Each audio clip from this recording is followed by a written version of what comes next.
if you look at the carbon markets, something about 20 years ago, the pricing of a carbon credit was purely around the carbon component. How much carbon is it taking out? What does it cost to do that? If you look at the carbon price of a carbon credit today, social impact is probably more than 60% of the value of a carbon credit. Welcome back to the Clean Techies podcast, where we interview the top climate tech founders and investors to share their stories, advice, and lessons when it comes to building and investing in climate. Today, Somil and I had the opportunity to speak with Sudhu Arumugam, CEO and co-founder of CYNK, that's CYNK. They are an early-stage company based out of Nairobi and Singapore, and they are building a blockchain-tied marketplace specifically for the African voluntary markets. Many debate the need for another carbon marketplace, but one thing is certain: trust in this space can be hard to find, and what CYNK is doing should help fix this. Without getting fully into it, Sudhu and his co-founder Nils took their backgrounds in finance, blockchain, and sustainability respectively, and decided now was the time to build this specific marketplace because of the need to ensure money is getting into the local communities. So with that, we'll get right into the show after we hear from our sponsors. Hey there. Are you building a climate tech business and looking for very specialized talent? Consider reaching out to our sponsors, NextWave Partners. NextWave are experts in talent acquisition, recruitment, and retention across the climate tech, renewables, and ESG spaces globally. So if your team is growing or you're looking to make a career change yourself, feel free to reach out to NextWave at next-wavepartners.com or reach out to one of their consultants directly via their LinkedIn page. Nice to meet you today, Sudhu. How are you doing?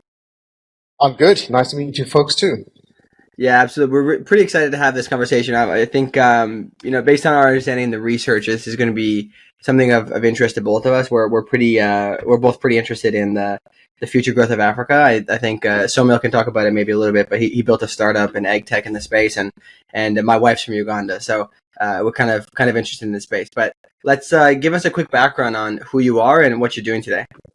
Absolutely, yeah. So I actually come from a financial derivatives background in London. So I graduated from economics at City University in London.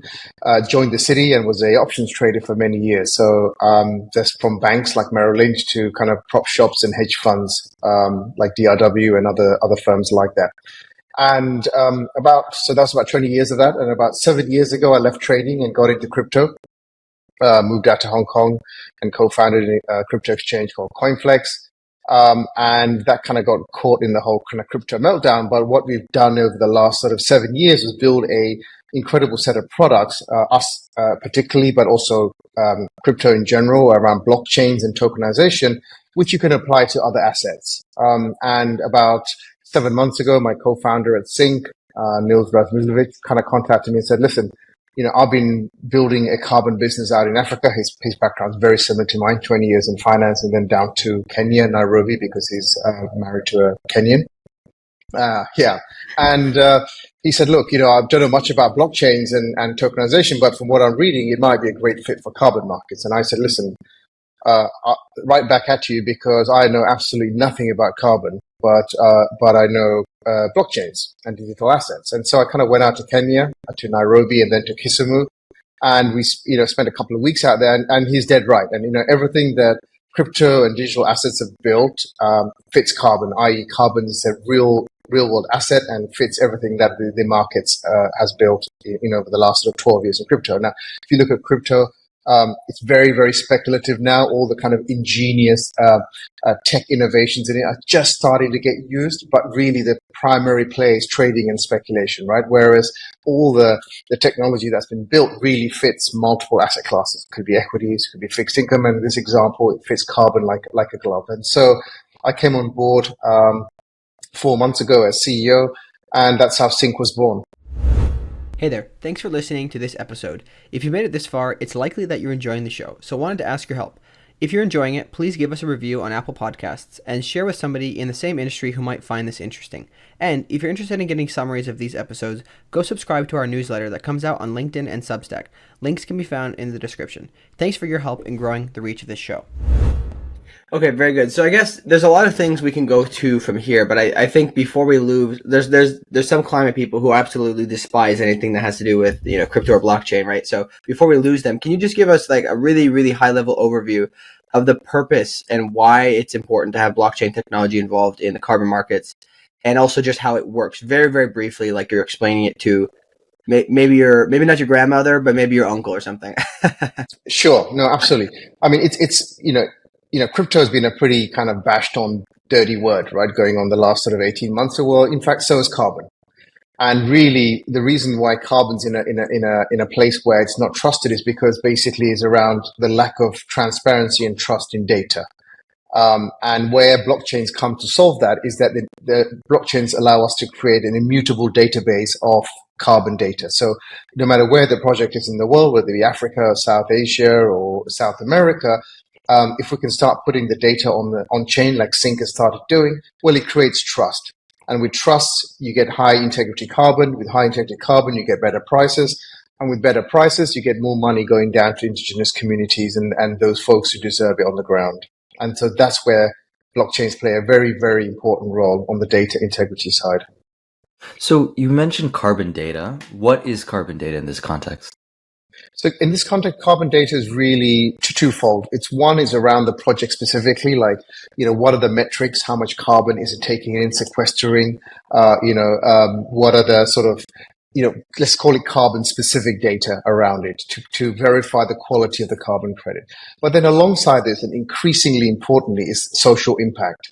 And social impact is, this carbon financing or biodiversity financing, how is it impacting on the ground? What is it changing? Employment, youth and women, average wages, schooling, water, all those very, very important metrics. How is this project kind of impacting on that? And if you look at the carbon markets, something about 20 years ago, the pricing of a carbon credit was purely around the carbon component. How much carbon is it taking out? What does it cost to do that? If you look at the price of a carbon credit today, social impact is probably more than 60% of the value of a carbon credit. So it's what people are saying is end users and corporate buyers in the global north, in Europe and the US and elsewhere, are saying, look, we want you to tell us not only how much carbon you're removing out, but how much of this money is going to the indigenous folks and communities on the ground, and from those dollars, where is it getting deployed? So to make sure that as much as the many as the dollars that I put in, the bigger percentage as possible goes down to the community. Could you walk us through just as a high level the technology, so how you go from blockchain to marketplace? Sure. You mean in terms of CYNK itself? Yeah, in terms of the flow of everything. Yeah. Yeah. So let's start from the data perspective. So from a data perspective, essentially there are two sources of data that we put up onto the blockchain. One is from a satellite downwards, and satellite technologies just improved incredibly well. We formed a partnership with one of the largest satellite providers in the climate space called Space Intelligence out of Edinburgh, Scotland, and they can come down to sort of 3 meter by 3 meter squares and look at carbon above the canopy. They can look at number of trees and other metrics, right? But they can't come down below the canopy, and so as combination with that, from the ground we have smart devices, IoTs, that pump data back up in real time as well. So it's a combination of those two sets of data kind of gives you the summary of around the project, and we merge those together and put it up onto a blockchain. Okay, and just to clarify then, so that's, by the way, a very clear description. I appreciate that. A lot of people are not so clear. Who are your customers? Can you talk about who you serve and why this benefits them? Again, you talked about the impact and more money going to the community, but who are the people that would use your product? So really, it's the customers are on both sides, right? A marketplace needs two people, and so you've got the producers on the ground, wherever they are in the world, and whether it be Africa or South America or South Asia, for example, they are kind of have projects that are producing carbon credits. And then on the buy side of the carbon credits, you've got global north corporations, so European corporates, US corporates, Canadian, all coming in to buy it. And obviously, certain jurisdictions are much more vigilant around what corporates are meant to do. The European system is very, very strict around the European trading scheme. But obviously more and more countries are coming into play. Some countries have a carbon tax. I think Canada might be a ETS type system. The US is a ETS. Australia might be, I think it's a carbon tax, for example. Singapore is bringing out a carbon tax next year. And so a lot of the corporates now have to offset their emissions, either using a compliance market, which are these sort of, government mandated schemes, or the voluntary carbon. One question I have is around the total market for is a blockchain, kind of verified carbon credits. In my mind, like I understand the technology enough to know that it doesn't make any sense why people wouldn't want this. So, do you have any viewpoint on the current TAM versus what it should be? And do you think at some point it'll become mandated that everything has to be tied to the blockchain because it doesn't make sense to not have some sort of like really, really good verification? Yeah, I mean, look, it makes no sense to not have it, even if it's in parallel to some other system, right? And so who knows how the system will evolve right now. But the market for carbon data right now is very, very um, opaque, and where you can get data, through the main registries, it's a very manual process. So you could go to Vera, for example, and look for carbon data, but it's on PDF, so you have to scrape their website. There's no APIs, for example. So it's very difficult to build automated and kind of AI and machine learning tech around carbon data without it being in a very usable, user-friendly format. Right now, why that's important in whichever format it goes through, and we obviously believe in blockchains for this, and I think blockchains have a central part to play, but it may not be the only ones over time. The reason it's needed is to grow TAM, as you mentioned it. So if you look at the compliance market, which is sort of completely trusted, it's well over $1 trillion a year right now. But if you look at the voluntary carbon market, which is completely untrusted, it's at 2 billion. And those two has to converge because the corporates in the whole world, no one can go to net zero. There is going to be remaining emissions that need to be abated, and that's going to have to come from the voluntary segment. We're still bullish. The investment banks and Bloomberg and all the folks that kind of extrapolate out the TAM of the voluntary section are super bullish. I think 3 years ago, voluntary carbons were about 300 million a year business. Last year was $2 billion a year. This year is probably less because the prices have gone lower and there's less confidence in volume, but we'll wait to see what the data is early next year.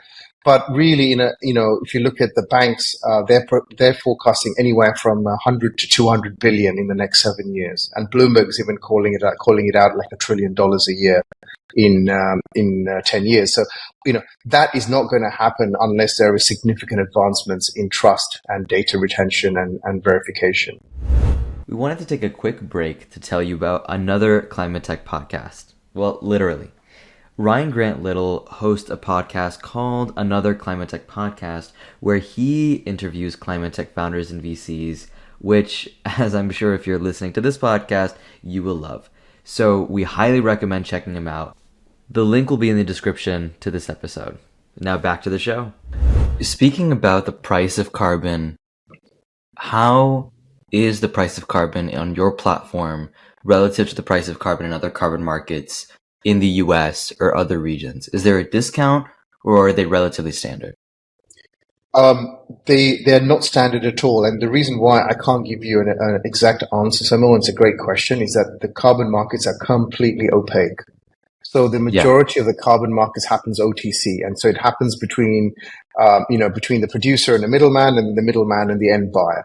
And so us folks, individuals as people in the world or even other corporates have absolutely no idea as to what's going on. And that's why exchanges like ourselves are coming in around, because we want what we call connectivity. We want to connect the two end users directly on the platform. So there's transparency around pricing, so now we're talking about transparency around data and then transparency around pricing. And so we believe that, we put through a very, very large trade about 6 weeks ago during African Climate Summit of 2.2 million credits.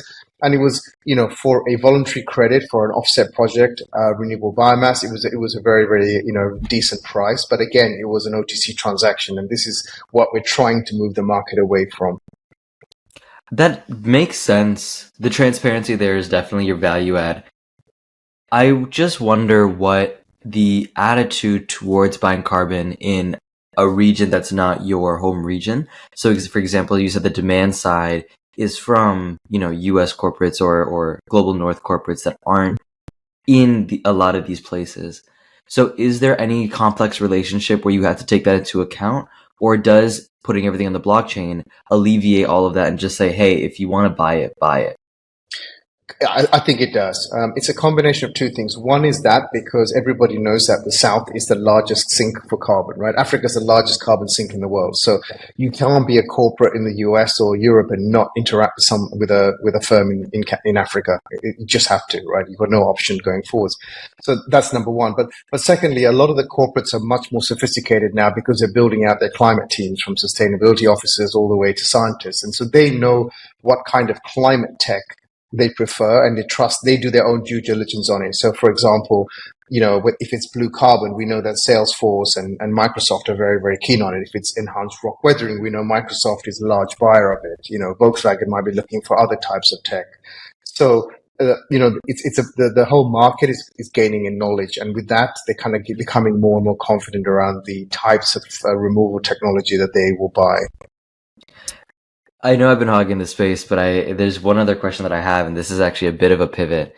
I spent some time in Kenya, again, like Silas mentioned, huge fan of a lot of the entrepreneurial ecosystem there. A lot of great energy and enthusiasm, especially a lot of young people and talent. M-Pesa is a big thing in Kenya, and so they already have this very easy way of transacting digitally.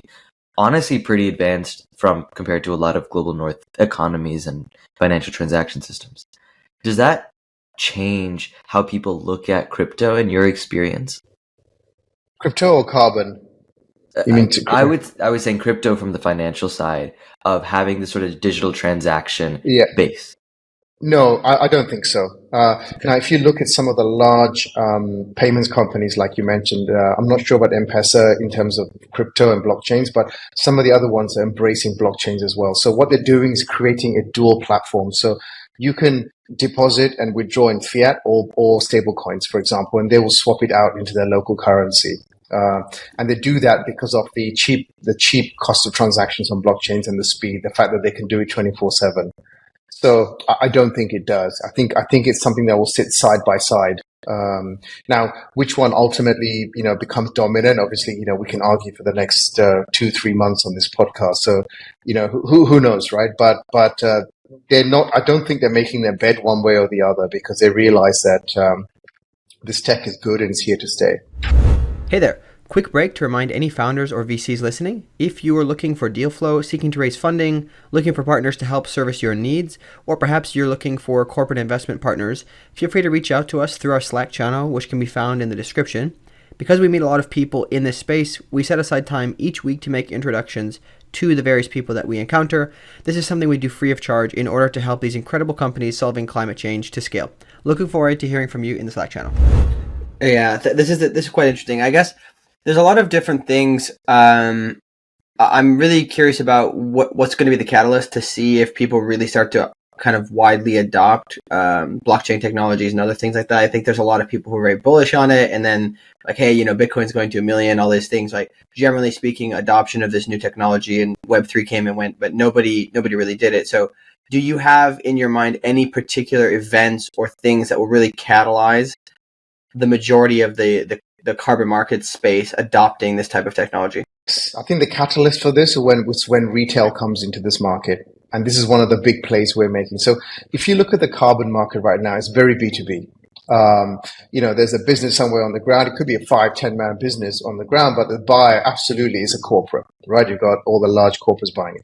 Retail stayed well away from the space right now. And you can ask all your friends at the next dinner party this evening in New York, how many of those guys have bought a carbon credit, compliance or voluntary. And, I'll be shocked if anyone puts their hands up, right? One, because it's an educational, misunderstanding, or they need more educational knowledge. And two, there's just execution. Like, where do I do it? How do I do it? Like, nobody knows, right? And, by platforms like CYNK coming on here and tokenizing carbon and allowing for trading, whether it be a centralized or a DeFi methodology, and we're going with DeFi right now, it'll bring retail into the market. And if retail comes into the market and starts buying it, I think that will be the verification that corporates and everyone needs, that this is the way the market's going. It's a little bit like, GameStop and AMC and how retail came in through Robinhood. They could see this. I could see the exact same thing coming here, saying, let's just short squeeze everybody because this, carbon's trading too low. The planet's on fire. We need higher prices, because higher prices means if there's more financial return, that means there's more investors coming down upstream into Kenya and Uganda and all the places, around the world. And they could really, if you can get retail traders to come behind a theme here and say, millennials or whatever the young folks come in and say, look, this is our planet and we're going to jack prices and make it up to $1,000 from 10. Nothing's going to stop them, right? Because these are, very liquid contracts with very little time in them. AUM in them. Apologies. No worries there. Both Silas and I are Gen Z, so it's very, very interesting to think about that from this perspective as well. Because I think there is a lot of responsibility and also momentum now as our generation sort of hits the early young workforce. We'd love to transition to hearing about how you built the company. So could you tell us the story? We love hearing founder stories. Could you tell us the story about how you got your first customer? Sure. So, as I mentioned, I kind of went into crypto first and came into carbon. My co-founder had the opposite route. He went into carbon first and went through the pain as a producer of carbon credits out of Kisumu, Kenya, of going through the whole pain point of raising pre-financing, certification, getting a fair price. And so CYNK really is a merger, shall we say, of his 7 years in producing carbon credits and my 7 years of blockchains and digital assets. And so we came together and created CYNK. And, CYNK has been in the works for a while, and we've been hard at work building it over the last 4 months. The team is pretty distributed. We have a chunk of the team in Kenya, but we've also got folks in North America and China as well, which is really cool because it shows the planetary response to what needs to be done. And, we're super excited to build onwards and upwards from here. CYNK's first customer was kind of the sister firm, which is Tamua, which is Kenya's biomass producer. But we'll be announcing some very significant trades and partnerships during COP next week. So, which I think which is going to really bring tokenization to the forefront with a lot of bang and a lot of press. So look out for that. Very nice. Yeah, I think storytelling is important, and having the right. Obviously, we believe in that, right? That's why we're here. But you mentioned something. You have a team pretty distributed around the world, and you're building at a time when blockchain and crypto is not sexy to people. Like there's not as much talent who's like, rushing to the space. Unfortunately, people usually follow the funding dollars, and that's all they think about. But can you talk about building your team and how do you manage the kind of the very different cultures and different time zones? And do you have any just stories around team building and how you manage that? Yeah, I do because unless you're in crypto, you don't really understand 24/7, right? And I'm so used to 7 years of messaging all day, 7 days a week. And of course, you have to realize that outside of crypto, the rest of the world kind of values their weekend. So you have to be a little bit careful about offending people because and I don't think around, what time zone anyone is in, because you've got a Telegram chat, you ping, hey, listen, I was thinking about XYZ. What do you think? And they may be up and they may respond, or they may not. And obviously I think I've brushed a few people the wrong way by pinging. They're like, but you messaged me at 2 a.m. I was like, well, I didn't really think what time it was because the thought came into my head, because that's what you do in crypto. You're like, hey, what do you think of this? And, you carry on with your day, right? And they reply back. And so, getting the team ready for the sort of the 7 days a weakness of carbon and going towards trading, I think it's, there's going to be a lot of resistance. I don't just mean at CYNK, I mean the whole industry. And so, maybe we need to start with 24/5 and then nudge them into the weekends. Yeah, fair play. Do you think that this has anything to do with the talent source from where you're finding people? Because obviously there's industry, like you said, crypto. In climate, in carbon, do you find that there's specific industries that people are coming from and maybe that's influencing their work style and work-life balance? Yeah, specifically scientists. I've never had to deal with scientists before, and they are absolutely crucial and critical to carbon.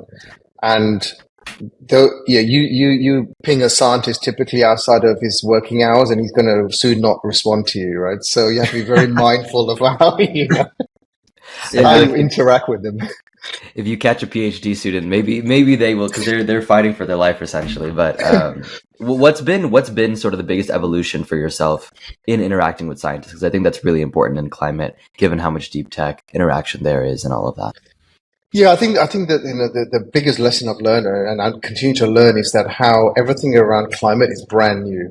Even the science and the science is evolving so fast that you can get a guy or a team that comes out of typically they at least what I've seen so far with some of our partners is that they come out of Stanford or Edinburgh University or Imperial in London, and they come out of this really high in US and Singapore, and they kind of pivot and create a startup from the kind of the science lab, which is a really cool model. And I think in Palo Alto this is Stanford, this has happened in the past with Google, and a lot of Google was a spin out, I think, from one of the labs and stuff. But this model is now being translated in a really good way to climate tech, which I hadn't seen in crypto. Like, you don't see universities saying, "Oh, by the way, do you want to invest in our startup 4-man team that was spun out of our PhD on I don't know, quantum computing or something?" I mean, I haven't seen that.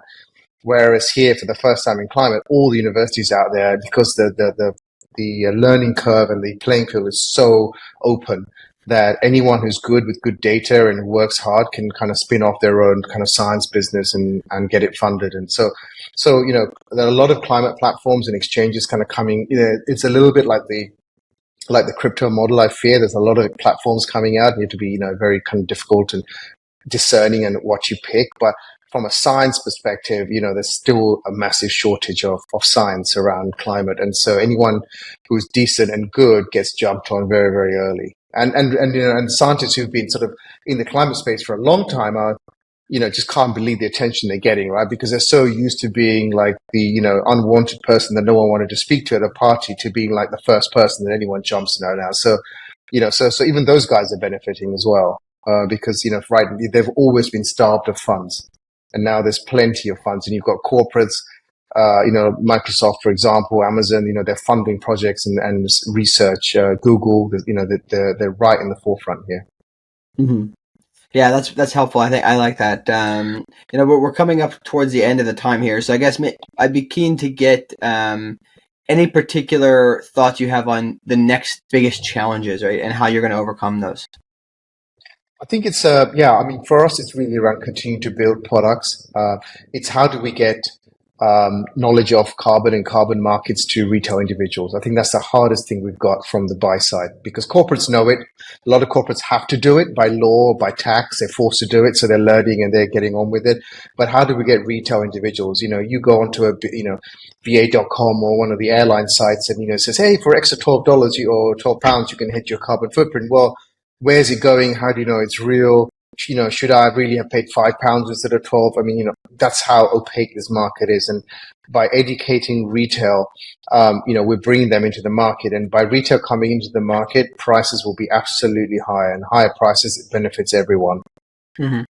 And when it comes to, I guess, building anything in this kind of carbon market space, whether it's, an exchange like this, that's kind of market things, or other project developers, do you have any particular advice to entrepreneurs in this space on how to frame and how to think about things as they move into it? Because it's, again, a lot of uncharted waters for many people, and I'm assuming you've learned a lot. So curious to see what your kind of important advice to those founders would be. I think if you're attacking it from a digitization or digital assets perspective, I think my thoughts to them, or my words to them, would be to use sort of accelerator funds, because there are a lot of platforms coming out there now that you can onboard yourself and use it as a service. And I don't think there's any point in reinventing the wheel. I think you need to pick a niche that you're really good for, and the niches are very specifically, could be around the type of carbon offset projects, or it could be very niche around your customer. But I think the middleware or middle layer, blockchains, registries, exchanges, I think are already becoming pretty commoditized. So I wouldn't really rush out to create more exchanges or more platforms until you kind of prove out your thesis. And it's a very cheap way to, blockchains and crypto created a very cheap way to experiment, right? So make the most of it. Spin something up, use a platform, and see how you get on without having to break the bank or put the parents' house on mortgage. Yeah. Now, there's a lot of talk about how there's what's the typical joke that for every carbon project that there's like 4 exchanges being built or something like that. But I do think it'll be interesting. There was a lot of money that went into it, but if it's low lift to get things going, maybe it wasn't too much of a waste, because there will be certainly many of these who won't make it. But then the people who are doing it well and kind of taking the market share will do a good job. But no, that's really helpful. So I think any final thoughts for us, or where people can reach you, what the call to action is? Yeah, no, feel free to come on to CYNK.io. Obviously, if you're American, unfortunately, you can't trade on the platform, but you can use all the other educational pieces. Thank you to the folks over there. But yeah, and feel free to join our sort of Telegram chats, our LinkedIn community as well. There's a few thousand on there with we publish a lot of material. And so, feel free to put the links in with this show. Now, I've got to tell you that Carbon is absolutely not on Twitter. So, I was kind of looking at the World Bank. The World Bank was putting a bunch of stuff on Twitter this week over, and each one's got like 3 likes, and this is the World Bank, right? So it's got like one repost, 100 views and 3 likes, which tells you that Twitter isn't the platform yet. And hopefully and it also shows that retail isn't in yet, right? Because if you guys are in, there's absolutely no way that you're kind of pouring over LinkedIn. But right now, it's a B2B market, and all the action's on LinkedIn. So join up and follow us. Awesome, very good. We'll do. Thanks so much for coming on. I really appreciate this. Awesome chatting, guys. Thank you so much.